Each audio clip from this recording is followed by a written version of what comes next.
नमस्कार दोस्तों, आज हम लेकर आए हैं सच्चे शिव भक्त की कहानी। तो कहानी सुनने से पहले अगर आप अभी तक हमारे YouTube चैनल हिंदी कथाएं को सब्सक्राइब नहीं किए हैं तो जल्दी से कर लें।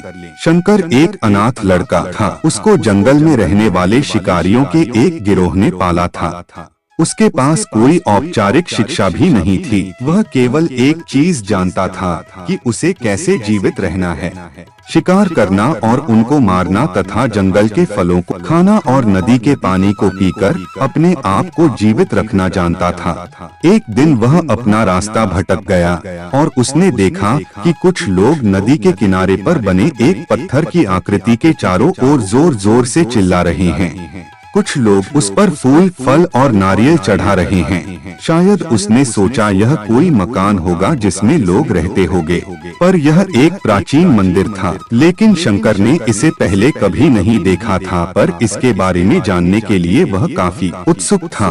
उसने तब तक इंतजार किया जब तक कि लगभग सभी लोग उस मंदिर से नहीं चले गए। अंत में उसने एक युवा लड़के को पत्थर की इमारत से बाहर आते देखा और उससे बात करने का फैसला किया और शंकर ने उससे अपने मन में आए कई सवाल पूछे। उसका पहला प्रश्न था, इस इमारत को क्या कहा जाता है? लोग अपने साथ क्या लाते हैं? फिर उन चीजों को अंदर वाली इमारत में क्यों छोड़कर वापस आ जाते हैं? चीजों को अपने साथ लाना और उन्हें अंदर छोड़कर वापस चले जाने पर वह लड़का शंकर की अज्ञानता व मासूमियत पर बहुत ही हैरान था और उसके सवालों से चकित भी था। पर यह वह नहीं जानता था कि वह पास के जंगल में रहता है और शिकार करके ही अपना जीवन यापन करता है। लेकिन फिर भी उसने उसके सवालों के जवाब देने की पूरी कोशिश की। उसने शंकर को बताया, यह भगवान शिव का मंदिर है। लोग यहाँ उन्हें फल और फूल चढ़ाने आते हैं। वे शिव भगवान से जो चाहते हैं वह मांगते हैं और शिव उनकी सभी प्रार्थनाओं को सुनते हैं। यह सुनकर शंकर तुरंत मंदिर जाना चाहता था। लड़के ने उसे अंदर का रास्ता दिखाया और शिवलिंग के बारे में बताया। शंकर ने मासूमियत से लड़के से पूछा, यह शिवलिंग क्या चीज है और हमें क्या देता है? लड़के ने बताया, हम शिव से जो मांगते हैं वह हमें दे देता है। हम सब ऐसा मानते हैं। लड़के ने कहा, अब अंधेरा हो रहा है, अब मुझे घर जाना होगा। और वह शंकर को वहीं अकेला छोड़कर चला गया। शंकर ने झिझकते हुए मंदिर में फिर से प्रवेश किया। वह एक कोने में बैठ गया और सोचा, एक पत्थर किसी को वह चीज कैसे दे सकता है जो वे चाहते हैं। इसलिए उसने इसका परीक्षण करने का फैसला किया और उसने पत्थर की प्रतिमा से कहा, हे शिव, कृपया मुझे पर्याप्त शिकार करने दें ताकि मैं भूखा न रहूं। मेरे पास आपको चढ़ाने के लिए कोई फल या फूल नहीं है, लेकिन यदि आप मुझे शिकार देते हैं तो मैं उसे आपके साथ साझा करूंगा। मैं वादा करता हूँ कि मैं आपको धोखा नहीं दूंगा। उसने घोषणा की। अगली सुबह शंकर शिकार करने गया। उसने पूरे दिन शिकार की तलाश की, लेकिन उसे कोई शिकार नहीं मिला। वह भूख से तिलमिला रहा था। वह काफी निराश हो गया क्योंकि उसे कोई शिकार नहीं मिला था। दोपहर हो चुकी थी। अब उसे लगने लगा कि मंदिर के लड़के ने उससे झूठ बोला था, फिर भी उसने शिकार जारी रखा। जैसे ही शाम हुई, उसने 2 खरगोशों को अपने बिल में से आते देखा। शंकर ने उन खरगोशों को मार डाला। चूंकि उसने शिव भगवान से वादा किया था कि वह अपने शिकार को साझा करेगा, वह मरे हुए खरगोशों में से एक के साथ मंदिर गया। देर हो चुकी थी और मंदिर सुनसान था। शंकर ने मंदिर में प्रवेश किया और जोर से कहा, कृपया आओ और अपना हिस्सा ले लो प्रभु, आपके लिए मैं लाया हूँ। वह वहाँ बैठ गया और अंधेरा होने तक प्रतीक्षा करने लगा, लेकिन भगवान प्रकट नहीं हुए। शंकर को भूख और नींद आने लगी और उसने खरगोश को मंदिर में छोड़ने का फैसला किया। अगली सुबह जब लोग मंदिर पहुँचे तो उन्हें शिवलिंग के सामने मरा हुआ खरगोश मिला। भक्त बहुत परेशान थे। यह यहाँ कौन लाया है? उसने हमारे मंदिर को अपवित्र करने की हिम्मत कैसे की? उन्होंने खरगोश को बाहर फेंक दिया। अगले दिन शंकर अपनी भूख मिटाने के लिए जंगल में शिकार करने गया, लेकिन इस बार उसकी किस्मत अच्छी नहीं थी और उसे शिकार भी नहीं मिला।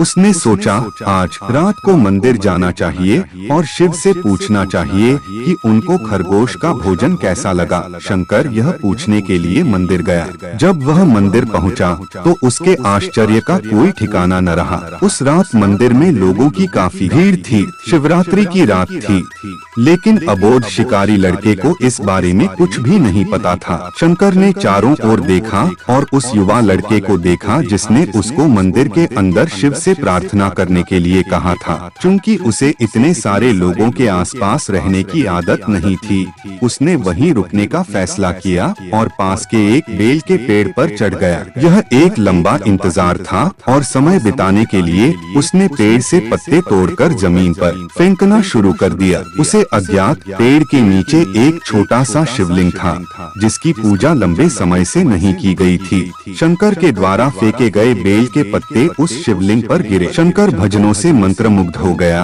और धीरे धीरे 7 गाना और पंचाक्षरी मंत्र का जाप करना शुरू कर दिया। रात भोर में बदल गई और सभी भक्त मंदिर से चले गए। शंकर पेड़ से उतरा और मंदिर में प्रवेश किया। उसने देखा कि शिवलिंग की आंखों पर लाल निशान थे। वे कुमकुम के थे जो लोगों ने लगाए थे, लेकिन शंकर को यकीन था कि शिव को उनकी आंखों में परेशानी हो रही है। उसने शिव की खेदजनक स्थिति के रूप में जो कुछ भी महसूस किया, उसके लिए उसे बहुत दुख हुआ। वह उनकी मदद करना चाहता था। उसने सोचा शिव यहाँ अकेले रहते हैं और बीमार होने पर उनकी देखभाल करने वाला कोई नहीं है। जब तक भक्त उनसे मिलने नहीं आते, उन्हें भोजन भी नहीं मिलता। शंकर ने एक रात पहले भक्तों को शिवलिंग पर जल चढ़ाते देखा था। प्रभु को ठंड लग रही होगी, शायद वे कांप रहे हैं। उसने सोचा आखिरकार वे केवल पत्तियों से ही ढके हुए हैं। तो उसने शिव से पूछा, मेरे स्वामी, मैं आपकी क्या मदद कर सकता हूँ? शायद कुछ खाना या दवा।